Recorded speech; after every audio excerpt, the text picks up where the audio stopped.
Okay. Welcome back.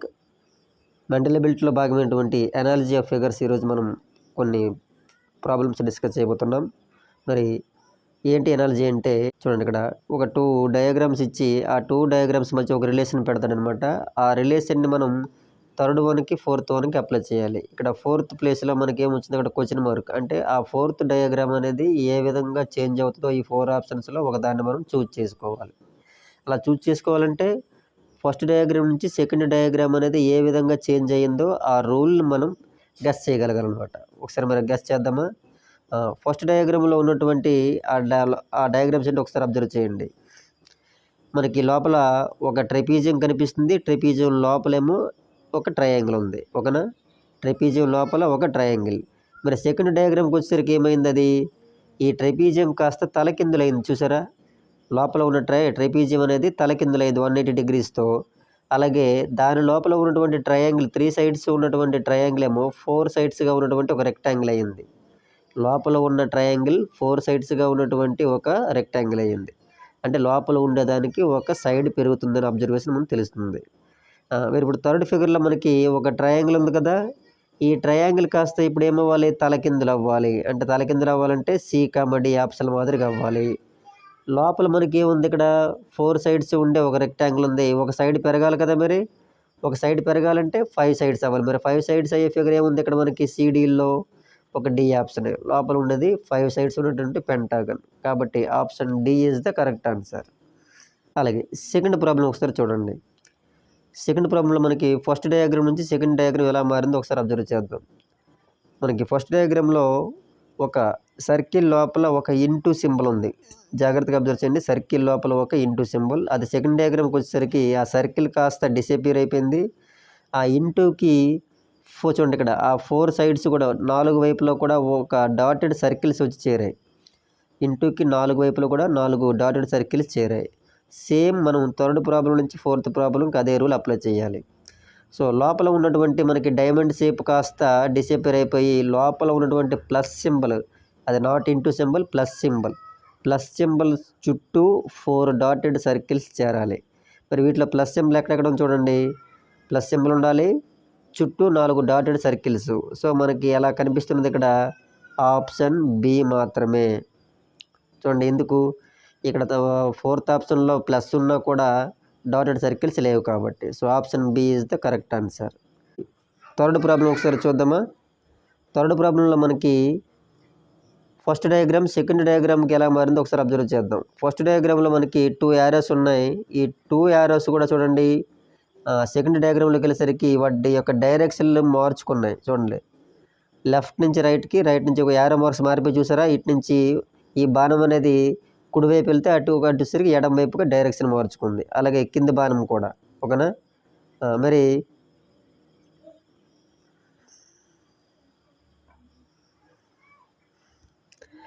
మరి ఆ arrow పైన ఉన్నటువంటి చూడండి, యారో పైన ఉన్నటువంటి ప్లస్ అనేది మైనస్గా మారింది. అలాగే యారో కింద ఉన్నటువంటి ఇంటూ అనేది ఇక్కడికి వచ్చేసరికి డివైడెడ్ బై సింబల్. అది ప్లస్ కాదు, అది డివైడెడ్ బై సింబల్. కాబట్టి ప్లస్ అనేది మైనస్ అవ్వాలి, ఇంటూ అనేది డివైడెడ్ బై అవ్వాలి. అలాగే యారోస్ అనేవి డైరెక్షన్కి ఆపోజిట్ డైరెక్షన్లో ఉండాలి. సో కాబట్టి మనం ఈజీగా ఇప్పుడు గెస్ చేయొచ్చు. చూడండి, థర్డ్ నుంచి ఫోర్త్కి ఎలా మారుతుంది అన్నది.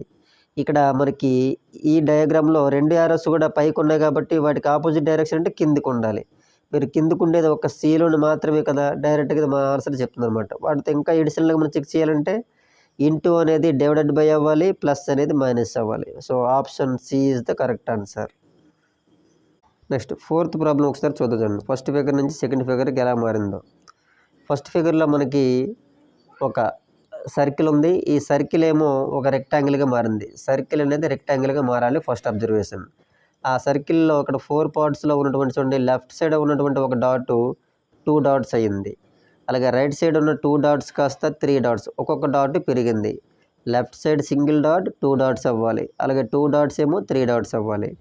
అలాగే ఇక్కడ చూడండి, ఈ ట్రయాంగిల్ ఏమో రెక్టాంగిల్గా మారింది. అలాగే రెక్టాంగిల్ ఏమో పెంటాగన్గా మారింది. అర్థమైంది కదా? ఒక్కొక్క సైడ్ పెరిగిందనమాట. ట్రయాంగిల్ ఏమో పైన ఉన్న ట్రయాంగిల్ ఏమో రెక్టాంగిల్ అయింది, రెక్టాంగిల్ ఏమో పెంటాగన్ అయింది. ఇప్పుడు మనం థర్డ్ నుంచి ఫోర్త్కి అబ్జర్వ్ చేద్దాం. ఫస్ట్ సర్కిల్ ఉంది కాబట్టి సర్కిల్ కాస్త రెక్టాంగిల్ అవ్వాలి. ఇవన్నీ రెక్టాంగిల్స్ కాబట్టి 4 ఆప్షన్స్కి అవకాశం ఉంది. నెక్స్ట్ లెఫ్ట్ సైడ్ మనకి 2 డాట్స్ ఉన్నాయి కాబట్టి 2 డాట్స్ కాస్త ఎన్ని డాట్స్ అవ్వాలి? 3 డాట్స్ అవ్వాలి. ఎక్కడది కూడా మనకి లెఫ్ట్ సైడ్లోనే 3 డాట్స్ అవ్వాలి. కాబట్టి మనకి ఆప్షన్ డీలో కనిపిస్తుంది. అలాగే ఈ సింగిల్ డాట్ కాస్త రైట్ సైడ్ 2 డాట్స్ అవ్వాలి. సో ఇక్కడ ఈజీగా మనం గెస్ చేయొచ్చు. కాబట్టి option D is the correct answer. Fifth one చూడండి. ఇక్కడ ఫస్ట్ డయాగ్రామ్ నుంచి సెకండ్ డయాగ్రామ్ ఏ విధంగా చేంజ్ అయిందో ఒకసారి అబ్జర్వ్ చేద్దాం. మనం బాగా అబ్జర్వ్ చేస్తే ఫస్ట్ డయాగ్రామ్లో ఒక స్మాల్ యారో, ఒక కొద్దిగా లాంగ్ యారో రెండు ఉన్నాయి. 2 టైప్స్ ఉన్నాయి. అలాగే ఒక డాట్ ఉంది. ఈ 3 కూడా డిఫరెంట్ డైరెక్షన్స్లో మనకి అవి ట్రావెల్ చేస్తున్నాయి. డాట్ని ఒకసారి అబ్జర్వ్ చేస్తే డాట్ అనేది మనకి చూడండి ఫస్ట్ డయాగ్రామ్ సెకండ్ డయాగ్రామ్కి ఎలా మారిందంటే మనం గడియారంలో క్లాక్ వైజ్ మన గడియారంలో ముళ్ళు ఎలాగైతే మనం తిరుగుతున్నాయి వాటిని క్లాక్ వైజ్ డైరెక్షన్ అంటాం. ఇక్కడ ఉన్నటువంటి చూడండి డాటు సెకండ్ డయాగ్రామ్కి వచ్చేసరికి ఇక్కడికి వచ్చింది కదా. సో దీన్ని మనకి క్లాక్ వైజ్లో చూడండి ఇక్కడ 45 డిగ్రీస్ ఇక్కడ ట్రావెల్ చేసింది అనమాట. ఓకేనా. అలాగే మీరు థర్డ్ ప్రాబ్లంలో ఉన్నటువంటి డాట్ ఎక్కడికి రావాలి చూడండి. క్లాక్ వైజ్ ఇలా తిరిగినప్పుడు ఖచ్చితంగా ఈ డౌన్ సైడ్ చూడండి ఇక్కడ లెఫ్ట్ నుంచి రైట్కి చేరింది కాబట్టి రైట్ నుంచి డౌన్కి రావాలి. డౌన్ కంటే ఈ డౌన్కి రావాలి. అక్కడ మనకి 2 ఆప్షన్స్ కనిపిస్తున్నాయి మనకి. ఆప్షన్ ఏ ఒకటి, ఆప్షన్ సి ఒకటి. ఏసీలో ఏదో ఒకటి అవ్వాలి. సో అవి డిసైడ్ చేయాలంటే మిగతా 2 యారోస్ని ఒకసారి అబ్జర్వ్ చేయాలి. అందులో స్మాల్ యారో ఒకసారి చూద్దాం. స్మాల్ యారో అనేది ఎలా ట్రావెల్ చేస్తుంది. స్మాల్ యారో అనేది బాగా అబ్జర్వ్ చేస్తే చూడండి ఇక్కడ ఈ కార్నర్లో ఉంది స్మాల్ యారో. సెకండ్ డయాగ్రామ్లోకి వెళ్ళేసరికి ఇక్కడ చూడండి మిడిల్లోకి వచ్చింది. అంటే ఇది యాంటీ క్లాక్ వైజ్లో వెళ్తుంది. అంటే మనకి స్మాల్ యారో అనేది యాంటీ క్లాక్లో మనం అబ్జర్వ్ చేయాలి. ఆల్రెడీ మిడిల్లో ఉంది కాబట్టి మిడిల్లో ఉండేది ఇప్పుడు ఎక్కడికి రావాలి? ఖచ్చితంగా ఈ కార్నర్కి రావాలి. అంటే చూడండి ఇక్కడ ఈజీగా మనకి ఆప్షన్ ఏ అని తెలిసిపోతుంది అనమాట. సో డాట్ అనేది క్లాక్ వైజ్ డైరెక్షన్లో కదులుతుంది. స్మాల్ యారో అనేది యాంటీ క్లాక్ వైజ్లో కదులుతుంది అనమాట. సో కాబట్టి option A is the correct answer. Next sixth one చూడండి. ఫస్ట్ డయాగ్రామ్ నుంచి సెకండ్ డయాగ్రామ్ ఎలా మారిందో ఒకసారి అబ్జర్వ్ చేద్దాం. సో ఇక్కడ ఉన్నటువంటి డాల్ అనేది చూసుకుంటే సెకండ్ డయాగ్రామ్కి వెళ్ళేసరికి తలకిందులు యాక్చువల్గా 180 డిగ్రీస్ అంటాం. తలకిందులు అయ్యింది. ఓకేనా. అలాగే ఈ తలకిందులు అయ్యే దాంట్లో లోపల సర్కిల్ లోపల ట్రయాంగిల్ ఉంటే అది కాస్త రెక్టాంగిల్ అయింది. అదొక అబ్జర్వేషన్.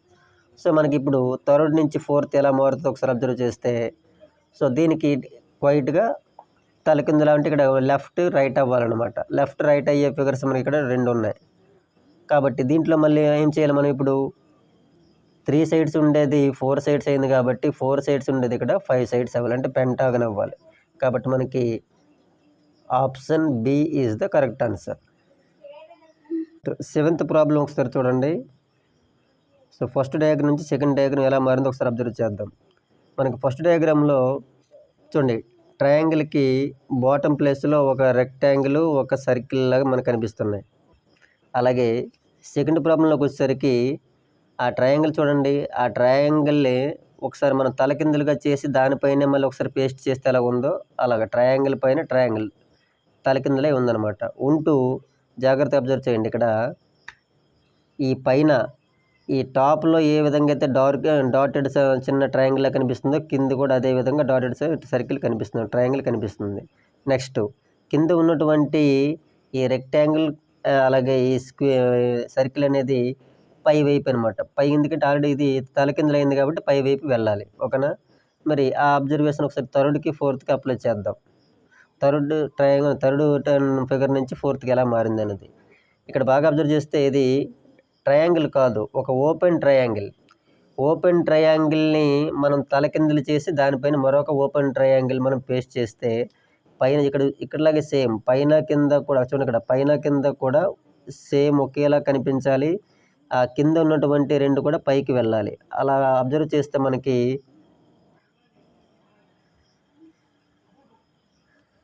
చూడండి ఇక్కడ ఆప్షన్ సిలో మనకి చూడండి పైన కింద చూడండి. ఇక్కడ పైన కింద కూడా సేమ్ ఒకేలా ఉన్నాయి. అలాగే ఈ క్రింద ఉన్నటువంటి చూడండి ఈ సర్కిల్ అలాగే ఈ రెక్టాంగిల్ అనేవి పై వైపు చేరాలి. సో దానికి ఎగ్జాక్ట్గా మన సరిపోయేది option C. Next eighth problem ఒకసారి చూడండి. ఎయిత్ ప్రాబ్లంలో మనకి ఫస్ట్ నుంచి సెకండ్ ఎలా మారిందో ఒకసారి చూసినట్లయితే సో సర్కిల్ లోపల ఒక 4 జామెట్రికల్ షేప్స్ ఉన్నాయన్నమాట. ఆ జామెట్రికల్ షేప్స్లో ఒక్కొక్కటి ఎటువంటి డైరెక్షన్లో కదులుతున్నాయో ఒకసారి అబ్జర్వ్ చేద్దాం. ఫస్ట్ ఇక్కడ మనకి రెక్టాంగిల్ తీసుకుంటే, ఫస్ట్ డయాగ్రామ్లో ఉన్నటువంటి రెక్టాంగిల్ తీసుకుంటే చూడండి, ఇది యాంటీ క్లాక్ వైజ్లో ఒక స్టెప్ కిందికి దిగిందనమాట. యాంటీ క్లాక్ వైజ్ గుర్తుపెట్టుకుంటే, రెక్టాంగిల్ పైన ఉన్నటువంటి రెక్టాంగిల్ కిందికి దిగిందంటే అది యాంటీ క్లాక్ వైజ్, అంటే గడియారానికి వ్యతిరేక దిశలో తిరుగుతున్నమాట. అలాగే డాటెడ్ చూడండి, ఇక్కడ ఉన్నటువంటి డాటెడ్ సర్కిల్ అనేది ఇదేమైంది 1, 2 2 స్థానాలేమో క్లాక్ వైజ్ డైరెక్షన్లో తిరిగింది. ఇక్కడ ఉన్నటువంటి ఈ డాటెడ్ సర్కిల్ అనేది రెక్టాంగిల్ ప్లేస్కు వచ్చిందంటే అర్థం ఏంటి, ఒక 2 స్థానాలేమో క్లాక్ వైజ్ డైరెక్షన్లో తిరగాలి. సో అదే రూల్ ఇక్కడ అప్లై చేద్దాం 3rd నుంచి 4thకి. ఈ డాటెడ్ సర్కిల్ అనేది క్లాక్ వైజ్ 2 స్థానాలు జరగాలి, అంటే 1, 2 అంటే ఈ ట్రయాంగిల్ ప్లేస్లోనికి రావాలి. సో అది ఎక్కడ ఉంది, ఇక్కడ ఒకటి కనిపిస్తుంది, ఇక్కడ ఒకటి కనిపిస్తుంది. అలాగే మరి రెక్టాంగిల్ పరిస్థితి ఏంటి, యాంటీ క్లాక్ వైజ్లో ఒక డైరెక్షన్ తిరగాలి. చూడండి, ఇక్కడ ఉన్నటువంటిది యాంటీ క్లాక్ వైజ్ అంటే ఎక్కడికి రావాలి, డాటెడ్ సర్కిల్ ప్లేస్లోకి రావాలి. అంటే ఆప్షన్ డి మాత్రమే మనకి సరిపోతుంది అనమాట. సో ఆ విధంగా మనం ఆప్షన్ డిని మనం సెలెక్ట్ చేసుకోవచ్చు. 9th ప్రాబ్లంలో మనకి ఫస్ట్ డయాగ్రామ్ నుంచి సెకండ్ డయాగ్రామ్ ఏ విధంగా చేంజ్ అయిందో ఒకసారి చూద్దాం. ఇందులో మనకి చూడండి 2 ట్రయాంగిల్స్ అనేవి వాటి బేస్ భాగాల్లో ఇలాగ పేస్ట్ చేయబడ్డాయి. బేస్ భాగం అంటాం వాటిని, బేస్ పార్ట్స్. ఆ బేస్ భాగాల్లో అటాచ్ చేయబడిన 2 ట్రయాంగిల్స్ కూడా ఇక్కడికి వచ్చేసరికి చూడండి, వాటిని టాప్ ఏదైతే టాప్ కార్నర్లో కనిపిస్తుందో దాన్ని వెర్టెక్స్ పాయింట్, ఆ వెర్టెక్స్ పాయింట్ లాగా చూడండి మధ్యలో వెర్టెక్స్ పాయింట్ దగ్గర పేస్ట్ చేసినట్లు మారాయి. అంటే ఒకన వెర్టికల్గా ఉన్నటువంటివేమో హారిజెంటల్గా వచ్చి వాటికి ఏదైతే ట్రయాంగిల్ పైన కార్నర్లో ఆ టాప్ భాగం ఉందో టాప్ భాగం వైపు పేస్ట్ చేసినట్లు చూపించాలి. ఈ రెండు ట్రయాంగిల్స్ కూడాను వెర్టికల్ షేప్లో ఏవైతే ఉన్నాయో అవి హారిజెంటల్గా మారాలి. నెక్స్ట్ బేస్ భాగాల్లో పేస్ట్ చేసిన వాటిని టాప్ కార్నర్లో అయినటువంటి వెర్టెక్స్ సైడ్ మనం పేస్ట్ చేయాలి. ఓకేనా. నెక్స్ట్ అలాగే డాట్స్ కూడా ఏంటి, పైన ఉన్నటువంటి ఒక డాట్ ఏమో ఇక్కడ 2 డాట్స్ అవ్వాలి లెఫ్ట్ సైడ్, బాటంలో ఉన్న 2 డాట్స్ ఏమో 3 డాట్స్ అయ్యింది రైట్ సైడ్. అలాగే దాన్ని కూడా ఇప్పుడు మనం సేమ్ 3rd ప్రాబ్లమ్ని లేదా 3rd ఫిగర్ని 4th ఫిగర్కి అలాగే అప్లై చేద్దాం. మనకి ఇక్కడ చూడండి ఎక్కడ పేస్ట్ అయి ఉన్న, మనకి ఇక్కడ బేస్ భాగాల్లో పేస్ట్ అయిన ఉన్నవి ఇప్పుడు టాప్ కార్నర్ వైపు పేస్ట్ చేసినట్లు మనం వాటిని అతికించాలన్నమాట. సో మరి టాప్ కార్నర్లో ఎక్కడ ఉన్న మనకి ఆప్షన్ ఏ, ఆప్షన్ బి 2 కనిపిస్తున్నాయి. నెక్స్ట్ మరి ఇంకేంటి అబ్జర్వ్ చేయాలి, so left side 2 dots 3 dots అవ్వాలి, అలాగే రైట్ సైడ్ 3 డాట్స్ 4 డాట్స్ అవ్వాలి. అలాగే రెండింట్లో కూడా అలాగే ఉంది. కాకపోతే ఇక్కడ ఈ డాట్స్ అనేవి ఎలా వచ్చి చేరే చూడండి, మనకి ఫస్ట్ నుంచి సెకండ్కి వెళ్ళేటప్పుడు డాట్ పైన డాట్ అంటే నిలువుగానే ఉన్నాయి డాట్స్. అలాగే 2 డాట్స్ 3 డాట్స్ అయినవి కూడా నిలువుగా వెర్టికల్గానే కనిపిస్తున్నాయి. సో కాబట్టి ఆప్షన్ ఏలోనే మాత్రమే డాట్స్ కూడా వెర్టికల్గా కనిపిస్తున్నాయి. కాబట్టి option A is the correct answer అవుతుందన్నమాట. 10th ప్రాబ్లం చూద్దాం.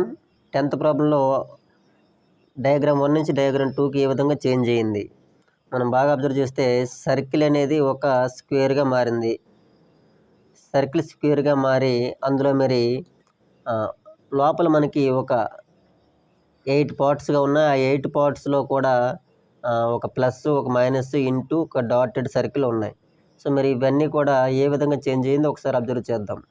ఫస్ట్ ఒకసారి ప్లస్ అబ్జర్వ్ చేస్తే, ప్లస్ అనేది చూడండి సెకండ్ డయాగ్రామ్కి వచ్చేసరికి ఎక్కడికి వచ్చింది, ఇక్కడ ఉన్న ప్లస్ కాస్త 1, 2, 3 ఒక 3 ప్లేసెస్ అంటే 3 భాగాలు దాటుకొని యాంటీ క్లాక్ వైజ్లో ఇక్కడికి వచ్చి చేరిందనమాట. ఓకేనా. ప్లస్ అలాగే డాట్ ఏమో ఏమైంది చూడండి ఒకసారి, ఇక్కడ ఉన్న డాట్ కాస్త 1, 2, 3 ప్లేసెస్ దాటుకొని ఇది కూడా మనకి ఇక్కడ యాంటీ క్లాక్ వైజ్లోనే కదిలిందనమాట. డాట్ కూడా యాంటీ క్లాక్ వైజ్లోనే పై వైపు వెళ్ళాలి. ఓకేనా. సో ప్లస్ ఒక 3 ప్లేసెస్ దాటుకొని వచ్చింది. అలాగే డాట్ కూడా 3 ప్లేసెస్. మరి ఇవే రూల్ ఇక్కడ అప్లై చేద్దాం చూడండి. ఫస్ట్ ఇప్పుడు మనకి సర్కిల్ కాస్త స్క్వేర్ అవ్వాలి. ఓకే, అన్నిట్లో కూడా స్క్వేరే ఉంది. నెక్స్ట్ ప్లస్ పరిస్థితి ఏంటి, మనకి ఇక్కడ ప్లస్ అనేది 1, 2, 3 ప్లేసులు దాటుకొని యాంటీ క్లాక్ వైజ్ రావాలి. అంటే ఇక్కడ ఉన్న ప్లస్ కాస్త 1, 2, 3 అంటే ఇక్కడికి రావాలి. ఈ ప్లేస్ ఎక్కడ ఉంది ఒకసారి చూడండి. సో మనకి బాగా అబ్జర్వ్ చేస్తే ఏ, బి, సి ఈ 3 కూడా మనకి ప్లస్ అనేది మనకి అక్కడికి సరిపోతుంది. అలాగే మీరు డాట్ అబ్జర్వ్ చేద్దాం. డాట్ అనేది ఎన్ని ప్లేసులకు కదిలి, ఇది కూడా 1, 2, 3 ప్లేసెస్ యాంటీ క్లాక్ వైజ్లోనే తిరగాలి. ఇక్కడ ఉన్నది ఇక్కడ డాట్ ఉంది కదా, 1 2 3 అంటే ప్లస్ ప్లేస్లోకి రావాలి. ఇక్కడ ఉన్న ప్లస్ ప్లేస్లోకి డాట్ రావాలి. అక్కడ ఉన్న ప్లస్ ప్లేస్లో డాట్ ఎక్కడుంది మనకి option A. So option A is the correct answer. ఎందుకంటే ఏబిసిడిలో మరి ఇంకెక్కడ కూడా డాట్ అనేది ఆ ప్లేస్లో లేదు కాబట్టి. 11th ప్రాబ్లం ఒకసారి చేద్దాం చూడండి.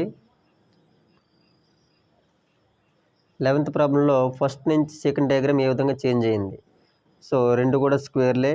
స్క్వేర్లో మనకి ఇక్కడ మనకి మనకి 2 లైన్స్ ఉన్నాయి, ఇక్కడ సింగిల్ లైన్. ఆ 2 లైన్స్ లాగే ఉన్నాయి. ఇక్కడ ఈ కార్నర్లో మనకి సింగిల్ లైన్గానే ఉంది. కాకపోతే డాట్ ఒకసారి అబ్జర్వ్ చేయండి.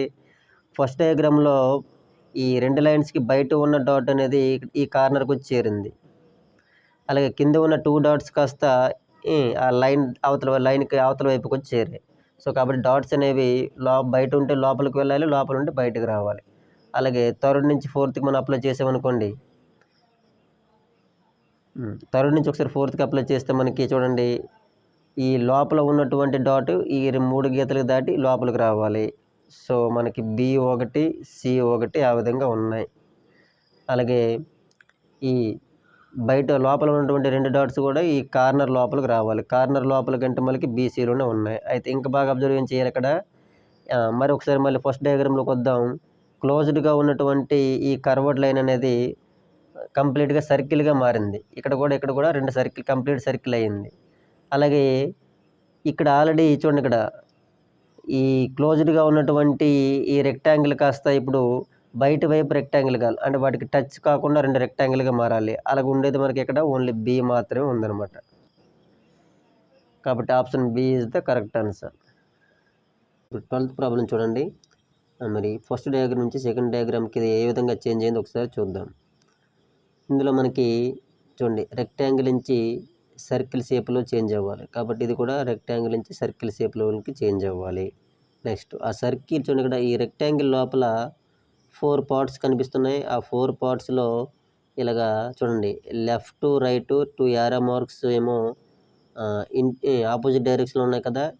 అలాగే మరి సెకండ్ డయాగ్రామ్లోకి వచ్చేసరికి కూడాను అదే 4 పార్ట్స్లో ఈ యారో అనేది ఇటువైపు ఉంటే ఈ యారో అనేది దానికి ఆపోజిట్ డైరెక్షన్లోనే ఉంది. అలాగే మరి అప్ అండ్ డౌన్లో ఉన్నటువంటి ఈ 2 డయాగ్రామ్స్ ఒకసారి చూడండి. రెక్టాంగిల్కి ఏమో డాటెడ్ సర్కిల్ అనేది అప్ అండ్ డౌన్గా ఉన్నాయి. అవి ఇక్కడ రెండో డయాగ్రామ్లోకి వచ్చేసరికి ఇవి కూడా ఆపోజిట్గా మూవ్ అయ్యాయి. కాకపోతే ఈ చూడండి, ఇక్కడ ఈ రెక్టాంగిల్ కాస్త ఏమో డార్క్గా మారింది, ఈ డాటెడ్ సర్కిల్ కాస్త డాట్ లేకుండా సర్కిల్గా మారిందనమాట, వితౌట్ డాట్గా ఉంది. అయితే ఇప్పుడు జాగ్రత్తగా అబ్జర్వ్ చేయండి. ఈ లోపల ఉన్నటువంటి ఏదైతే మనకి కర్వ్డ్ లైన్లా కనిపిస్తున్నటువంటి రెక్టాంగిల్ అనేది కంప్లీట్గా రెక్టాంగిల్గా మారింది. అలాగే ఇక్కడ కూడా కర్వ్డ్ లైన్గా కనిపిస్తున్నటువంటిది కంప్లీట్ రెక్టాంగిల్ కావాలి. ఓకేనా? అంటే మనకి రెక్టాంగిల్ షేప్లో లోపల ఏమేమి కనిపిస్తున్నాయి, ఆప్షన్ A1, ఆప్షన్ D1. అంటే మనం సింపుల్గా B, Cలు మనం ఎలిమినేట్ చేయొచ్చు అనమాట. ఏబీలో మనకి కావాల్సిన ఆప్షన్స్ ఏదో ఒకటి ఉండాలి. నెక్స్ట్ మరి ఇక్కడ కూడా సేమ్ యారో మార్క్స్ ఆపోజిట్ డైరెక్షన్లోనే ఉండాలి, ఆపోజిట్ డైరెక్షన్లోనే ఉన్నాయి. అయితే ఇక్కడ మనం బాగా అబ్జర్వ్ చేయాలి. ఒకసారి ఫస్ట్ డయాగ్రామ్ నుంచి సెకండ్ డయాగ్రామ్ చూద్దాం. ఈ మిడిల్లో ఉన్నటువంటి రెక్టాంగిల్ కాస్త ఎక్కడికి వచ్చింది చూడండి, ఈ రెక్టాంగిల్ యొక్క కార్నర్ రైట్ కార్నర్కి వచ్చింది. ఓకేనా? మిడిల్లో ఉన్నటువంటి చిన్న రెక్టాంగిల్ అనేది ఈ రెక్టాంగిల్ యొక్క సెకండ్ బొమ్మలోకి వెళ్ళేసరికి మనకి ఈ రెక్టాంగిల్ యొక్క కార్నర్లోకి వచ్చి డాటెడ్గా మారింది. మరి అలాగే అబ్జర్వ్ చేస్తే మనకి ఇక్కడ చూడండి, మరి అలాగే కింది బాటమ్ ప్లేస్లో ఉన్నటువంటి డాటెడ్ సర్కిల్ ఏమో క్లాక్ వైజ్ డైరెక్షన్లో ఈ కార్నర్కి వచ్చి చేరింది, వితౌట్ డార్క్ అనమాట. డార్క్ లేకుండా మనకి ఇక్కడికి వచ్చి చేరింది. ఈ రెక్టాంగిల్ యొక్క బాటమ్ చూడండి, ఎగ్జాక్ట్గా రెక్టాంగిల్ యొక్క మిడిల్ ప్లేస్లో ఉన్నటువంటి డాటెడ్ సర్కిల్ క్లాక్ వైజ్ డైరెక్షన్లో 2 బొమ్మలోకి వెళ్ళేసరికి ఈ రెక్టాంగిల్ యొక్క కార్నర్ స్పేస్లోకి వచ్చి డార్క్ లేకుండా మారిందనమాట. సో మనం అదే రూల్ ఇక్కడ అప్లై చేద్దాం. సో డాటెడ్ సర్కిల్ అనేది డాట్ లేకుండా మారింది, అంటే వితౌట్ డార్కింగ్గా మారాలి. సో ఇక్కడ డాటెడ్ సర్కిల్ అనేది డాట్ వితౌట్ డార్క్ అంటే ఇక్కడ మనకి దేంట్లో ఉంది, ఇక్కడ చూడండి డీలో.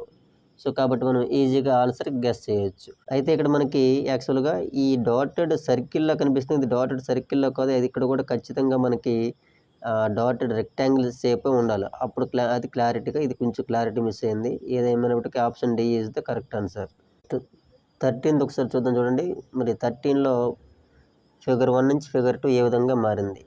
ఒకసారి మనం బాగా అబ్జర్వ్ చేస్తే సర్కిల్ లానే ఉంది కాబట్టి ఇక్కడ స్క్వేర్ అనేది స్క్వేర్ లానే ఉండాలి. నెక్స్ట్ ఈ సర్కిల్‌లో మొత్తం కంప్లీట్‌గా మనకి 8 పార్ట్స్ ఉన్నాయి. ఇక్కడ కూడా 8 పార్ట్స్. కాబట్టి ఖచ్చితంగా ఇక్కడ కూడా మనకి 8 పార్ట్స్ మాదిరిగానే ఉన్నాయి. ఓకే.